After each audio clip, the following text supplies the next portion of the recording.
Welcome back to Partnerships Unraveled, the podcast where we unravel the mysteries about partnerships and channel on a weekly basis. My name is Alex Whitford, and I'm the VP of Revenue here at Channext. And this week, I'm very excited to welcome our special guest, Gaidar. How are you doing? Thank you, Alex. I'm happy to be here. Yeah, it's really exciting to have you on. For the uninitiated, it'd be great to get a little bit of rundown of who you are, who you work for, and why should we be listening to you today? I'm Gaidar. I'm a president at Acronis, a cyber protection company, and I held a variety of different positions. So I was doing strategy, I was doing marketing, I was doing sales, strategic projects, and so on and so forth. And before that, I was a scientist, software engineer. I was a developer evangelist at Microsoft. So I had a lot of different ways to experience business. I even worked for a venture capital firm. So, you know a little bit of everything. And now as a president at Acronis, I'm responsible for marketing, partner enablement, education, sales enablement. So that's what I do. Awesome. It sounds like you've had a fairly varied career, which I suppose gives you a lot of credence into now how you manage quite a complicated channel. Yeah, absolutely. And actually, I think working with channel and specifically with managed service providers, and it's one of our primary audiences, requires really broad understanding of the market, understanding what people want, how to sell to them, how to work with them, how to market to them. And I'm very happy that I had a diverse experience before I got into this role. Awesome. So we were chatting ahead of this podcast, prepping for the right type of questions, teeing them up, making your life really, really easy. And you were explaining to me that a core component of Acronis' channel strategy is transforming partners from backup partners more to end-to-end security.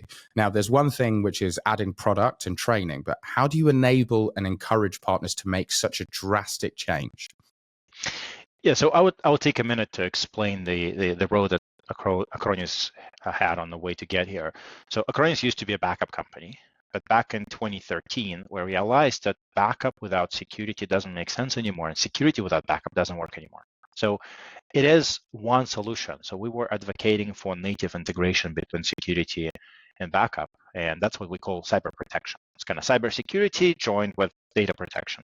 So that's our vision, and it seems to be that it's extremely important to have cybersecurity to include backup. And the recent incident with CrowdStrike was just a great example that a lot of people, a lot of partners, and a lot of corporate IT professionals, they would protect the servers with backup, and then security solutions would be installed on the endpoints. But then endpoint goes down, there's no way to recover, especially if it's unbootable.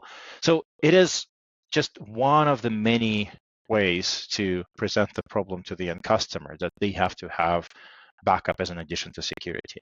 So that's our vision, and I believe more and more people in the world now support our vision.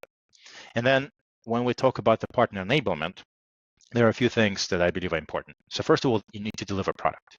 And what Acronis did in 2013 is that we developed the vision for a single agent, single console, one single platform for all tools of a managed service provider. And we delivered on that vision. So we currently have one single console to manage everything. That provides a lot of efficiency because you don't have to switch between different products, but also allow us to do some unique things. So for example, because we are integrated between security and data protection, we can scan backups for malware and discover something that's very hard to discover on the production in the production environment. We can remove malware from backups. We can patch on recovery, so you will go back not to the previous state, but to the clean state, and things like that. Not to mention that when you have one tool instead of multiple, you have lower chances for making an error when you configure. And a lot of issues are actually coming through the configuration challenges. And that's number one. That's number one thing. We have the product that is suited for the partners. But then from the enablement perspective, we need technical training, and that's what we do with Acronis Academy. We invested a significant amount of resources to train people on technology. But then you also need to enable them on sales and marketing, because it's one thing to tell MSPs that they need to sell security. They all want to do that. But the other thing is to help them to actually sell it to the end customers. Because at the end of the day, if you add security product to your portfolio and offer it to your customer, you have to convince them that they will have to pay more. to get more protection. So just to summarize, I would say it's the product and technology, it's technical enablement, and it's sales and marketing enablement for the partners. I think that's a really excellent summation, right? I've spoken to quite a few security brands and to hyperscalers around a very technically led channel, and what we really coherently see all the time is, right, we've got to build an amazing end user proposition. Then we've got to focus in on how do we get the partner to understand why that proposition is valuable. And I think your theory around MSPs want to be selling end-to-end security makes obviously a huge sense. One, it's important for the end user, and two, it's extremely valuable.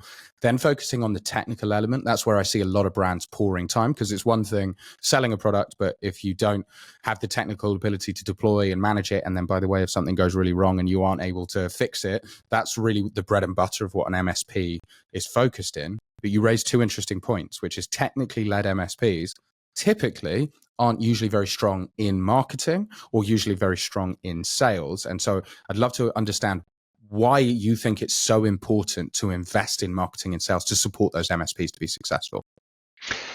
So the life of a typical MSP starts with acquiring some customers through their own connection. So, a lot of MSPs told me the stories, and I've been talking to MSPs very actively for the last 10 years. So I had lots of stories. They all begin with acquiring customers from the companies that they know, and then there's some word of mouth, and they have customers coming to them initially. They're not doing very proactive outreach. And then at a certain point in time, they just hit the plateau in their growth. They just cannot grow anymore through just natural word of mouth. They just don't have enough customers coming in. And then they start doing something about it. And for majority of MSPs, it's just going to events and maybe sending some emails, and that's it. And the thing is that we don't know what we don't know. A lot of technical people just don't consider marketing a serious discipline. It's like, okay, marketing, we just need to put some information somewhere and people will come to us. And what happens is that quite often, whatever they do is not working at the scale they need to. And then the common issue is that they usually solve the problem by trying to hire some agency or some marketing professional, fractional CMO, but sadly, I have to admit that most of those people quite often are charlatans. They're not bringing any value, or they're just spending a lot of money, but they're not delivering on their promises. And then MSPs after that, they just get extremely upset. Marketing is not working. They don't understand why. And they either stop doing that and just stop in growing in customer acquisition, or they just try to do something themselves and they try to do basic activities. But again, if they don't know what they need to do, that's one issue. The other issue is that marketing is the game you have to play consistently. You cannot just do some activity, get some customers, and forget about it until you need to acquire more customers. You have to consistently do that. And we realize that it's a huge problem. From the conversation with partners, we learned that in most cases, it's usually the owner or some business manager of an MSP that's doing all the sales and marketing. And at the same time, they have mostly technical skills. So what we did, we launched what we call MSP Academy, which is currently is a very, very high level, entry level content about marketing and business, just kind of telling people what are the options. What else can you do? You can do digital marketing, search engine optimization, how you can update your website, how you can do events yourself instead of just attending some events, how you can do social responsibility activities like sponsoring a local team or working with a local school. So all of the things to kind of expand the number of tools that MSPs can use. And then the whole idea of this marketing and sales enablement is that for an MSP to grow, you have to consistently keep acquiring customers or work with your existing customer base to upsell more tools, higher tier packages, and so on and so forth. So it has to be a consistent activity. And that's what we're trying to do when we communicate to our partners. We do a lot of like marketing evangelism, I would say, that you have to do this, you have to do this, you have to do this. And we see that those partners who are taking it seriously, they're actually growing really fast. Yeah, I really love your proposition, because I think very often what I see brands do when they're focused on building thousands of partners, right? Not hundreds, but really thousands, tens of thousands, hundreds of thousands of partners. They focus in on the core elements first, right? Which is How do you process orders? How do you fulfill orders? Right, that's mandatory. You can have the best sales team in the world. If you can't fulfill orders, it's never going to work. Then it's very technically led, right? How do we train them? How do we enable them? How do we get them certified so that when they fulfill orders, they can actually fulfill the orders properly? And then the bit that I think is going to be the next wave is how do you capture demand effectively from thousands of partners? Because, as you say, there are a few partners that do this really, really well. And logic would dictate there's some MSPs that are very technically led, and then there's some MSPs that are very technically led and have a great marketing person, right? The problem is you can't copy that marketing person and put them in every MSP. And so instead you need to provide the right program, which is your education methodology, right? How do we educate them on the marketing possibilities? And then what we strongly believe at Channext is you've also got to provide the right tooling, right? So you can either teach a man how to fish, or you can provide them a fishing machine and it will just do it automatically, right? And so I think that's the bit that we are so excited about because we see such untapped potential because there's all these great engineering-led companies and they don't really believe in marketing, or they don't know how to do marketing very well, or they don't have the time, resources, or expertise to do it. And if you can get it right, we will see the same uptick that we saw once you implemented API ordering. It's like, oh, suddenly we can process loads of orders. It's like, yeah, if you can generate lots of demand, then suddenly, and you've got this really slick deployment motion, then we're in a really exciting position. Yeah, totally agree with that. And what I would add here is that it's very important to give the right tools, like assets that the MSPs can take, just put the brand on it and send to their customers. And that's why it's important, because they don't have time to develop assets. They need something that is they can quickly use, and they come to vendors for that. And let's talk about like specific examples. So we all remember about the recent incident with CrowdStrike. So what happened? Lots of machines were rendered unusable because of the faulty update. And suddenly, everybody realized that they need to have a policy and the process to recover for those thousands and millions of endpoints. And what happens, if you think about it, a lot of MSPs had the mindset that we need to back up the servers, we need to back up virtual machines. And then endpoints, whatever happens with them, it doesn't really matter. We put some security product on it because we don't want the network to be penetrated, but we're not actually developing any kind of backup and recovery strategy for them. If something happens, we'll just reimage the machine. And then something major happens, like CrowdStrike event. Machines go down. To recover, you have to do a lot of complicated steps. And a lot of people cannot do that. So they just bring their machine to the IT guys. And I personally have seen lots of pictures of thousands of laptops brought to IT departments. And MSPs are suffering because they have to go to customers and physically recover their machines. And suddenly, all people realize that, okay, we need a way to recover quickly without an IT guy being present. For Acronis, it was really good marketing moment. And I mean, it's kind of bad to say so, but it's a good marketing moment because we have this technology that we call one-click recovery, which is basically allows any user following a very simple instruction, but in a few clicks, recover the system to the previous state from the backup that is available locally. And this is a great opportunity for us, but how do we leverage that with our partners? So what we've done, we made a simple set of recommendations of what you should do to avoid situation like this, like establishing a sandbox for testing updates, disabling auto updates, making sure that before you roll out updates to everybody, you test them in your environment, and also have a backup policy and recovery policy. So we're not trying to blame CrowdStrike or whomever for anything. We just provide the recommendations how to avoid it. And then we give a very simple instruction to our account managers what they can tell to the partner, so the partner can reach out to the customer and explain them the situation and suggest them to use Acronis, of course, at some point, but suggest them to implement those policies that would help them to avoid the situation like what happened with CrowdStrike, or will allow them to recover. And here's the way how we can really leverage the channel. We just give them a very simple story. They go to their customers, tell the story to the customer, and then they receive orders. And because we do all the business through the channel, they grow, we grow. It's a win-win situation. So that's a very good example on how you can work through the channel. You have to simplify the story. You have to give the ready-to-use asset, and then sadly, but still, you have to get your account manager to talk to partners. Because even when you have all the materials available, and our example would be our partner portal, we have so much content in there, but nobody really uses that because partners are busy doing other things. So somebody has to come to them and tell them, hey, you do this, you do that, this is the way you do it, and then you can generate additional demand. You can upsell to the existing customers or whatever.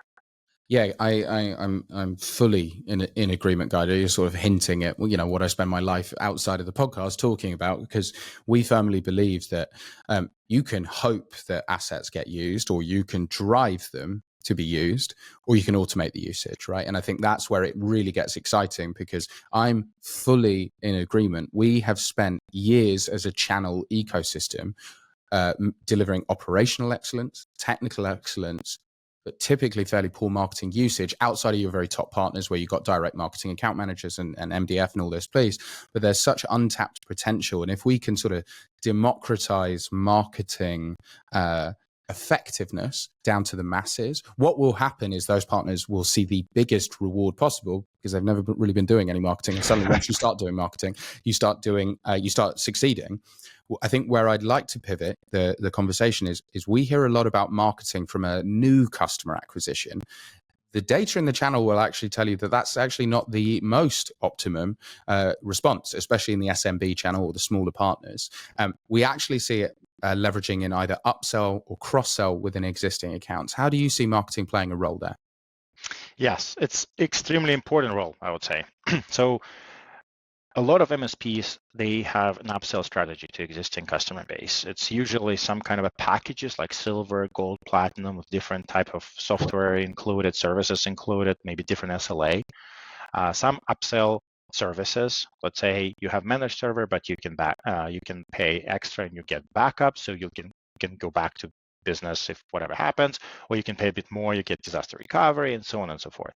And some upsell like storage packages that you have backup, you have 1 terabyte, 2 terabytes, 3 terabytes.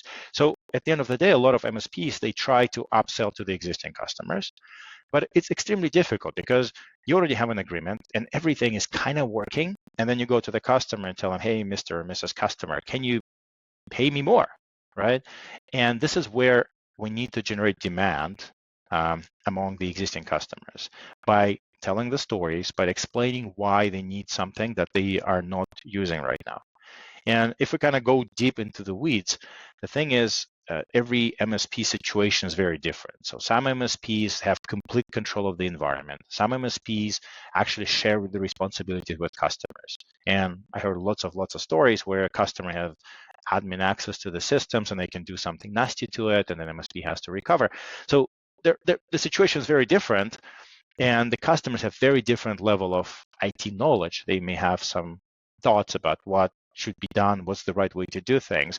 So to get them to agree to an upsell, you have to have a marketing strategy where you explain customers where they are and where they can be. And here and I'll be on the soapbox here, because most of the partners are trying to sell technology. They're not selling value. But customers, they don't care about technology. Most customers don't care about the technology you will deliver. So for example, I was literally 2 or 3 hours ago, I was talking to an MSP, and they were trying to sell their services to a distributed network of stores in the United States. And those stores have issues because they have POS terminals with like local server that sync up with a central server, all the transaction data. And when something goes down, basically what happens is that the store cannot operate. So they're losing money, a lot of money, and the downtime can be hours. So the MSP tried to come to them and tell them, look, we will sell you amazing disaster recovery solution. Like 5 minutes, you'll be back online. And the customer would have to think, okay, what I'm going to pay for it, what I'm going to get in return. It was a very hard sell up until the moment when the MSP did a very simple exercise. They calculated how much the downtime cost. They calculated what's the average downtime. So let's say like an hour and like a $10,000 downtime.